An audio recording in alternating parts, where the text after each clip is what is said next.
Hi, I'm Eric Westridge, and you're watching Startup Show San Diego, the media channel that connects and promotes the startup community.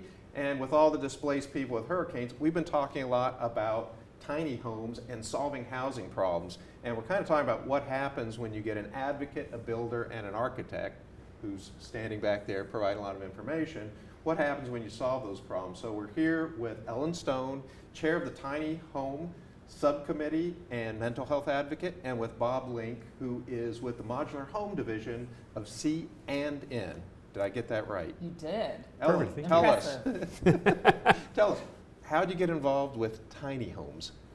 So I caught the bug, as we like to say, probably about 4 years ago. I was just scrolling through Pinterest, and I went, what is this?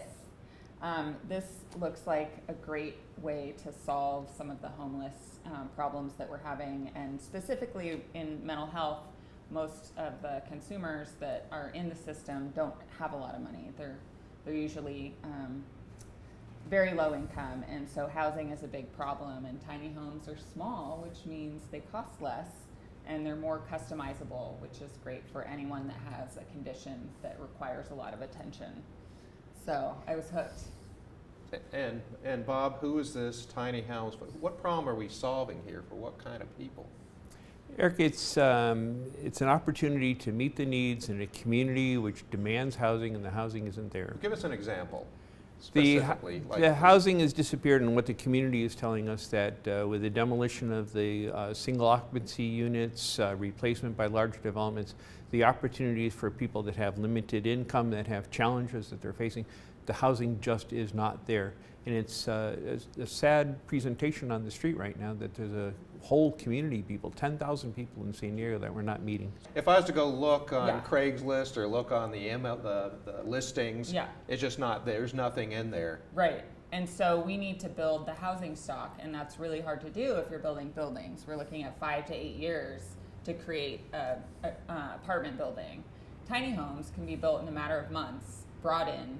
They can be in an area temporarily, but they're also something that's fully customizable. And for those of us that are interested in these alternative types of housing, the challenge is the infrastructure that we have around housing. So zoning, building codes, and we have to catch up all of those infrastructure points to be able to accommodate these alternative dwellings. And Bob, what's your biggest challenge in making sure these homes get built and manufactured and rolled out at capacity? And what we're looking for is an opportunity, or what has been reached out by the tiny homes community, is an opportunity to customize and develop housing for the affordable housing for homeless, the ability to reach people that have moderate income needs, and senior citizens is a whole nother audience that is finding themselves an opportunity with demand. We want to present, and working with the Tiny Homes Committee, to mass produce a Henry Ford, if you will, of modular housing. And there's many industries involved. CNN is but one, and we have an opportunity to stand up and say, is customization there? Can we provide economical housing, meet the housing stock demands that has been pushed aside by development in San Diego? Who does the Tiny Home Subcommittee respond to? Where does that fit into the city county goals? Well, we're really fortunate in that there's been recent legislation that is around accessory dwelling units. So those are commonly referred to as ADUs.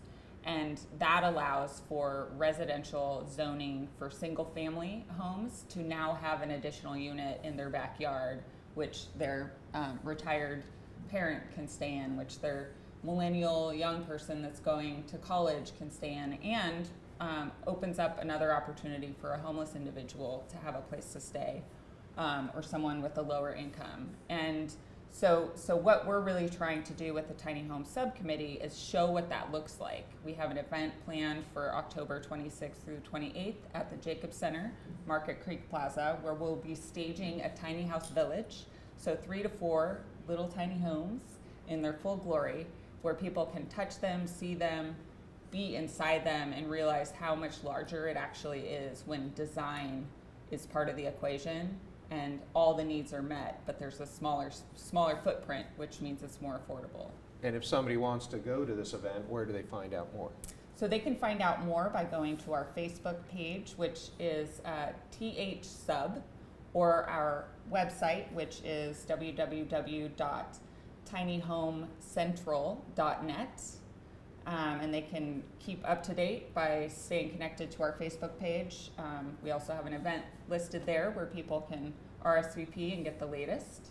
So where does the status of the tiny home effort between the subcommittee and the builder and the architects? So we're really fortunate that AIA San Diego, the Architectural Institute of America local chapter, has partnered with us for this event, and we couldn't be happier. It brings legitimacy and a whole other group of our community to see how this can be a real solution, a real option.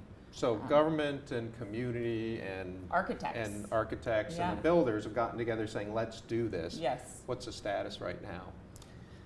So, We're surprising the community with how mature the products are. We've had an opportunity to demonstrate some units and have viewers to the units, and also to respond to the hurricane challenges that we have right now with similar units. So we're addressing the emergency in San Diego, and industry is taking the opportunity to address hurricane relief in CONUS and in the Virgin Islands and Caribbean area.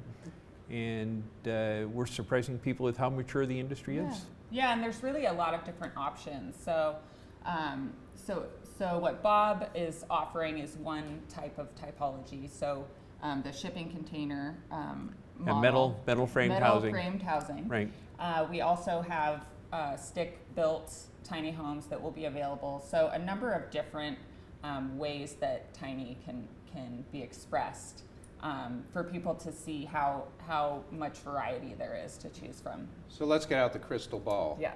When we interview you in a year, what's going to be different? big What can we do? What can we do in a year?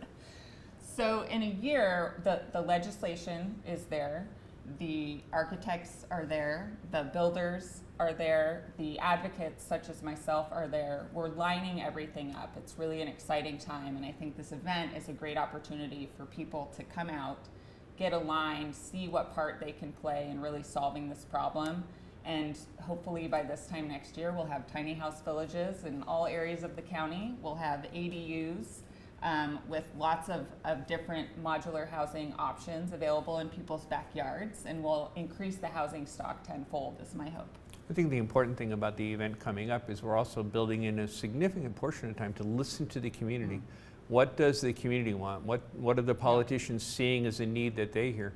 What are the businesses and investors prepared to do, and what questions do they need answered? Yep. And then what do the families want? You know, what do they see as an answer to some challenges that families? And it's exciting that Ellen's committee is looking for those answers, and if we can put those together, see what comes after the event, it's exciting. So Bob, Ellen, thank you for being Thank here. you so much for having us. Eric, thank you. Thank you for what you do, and thank you for watching.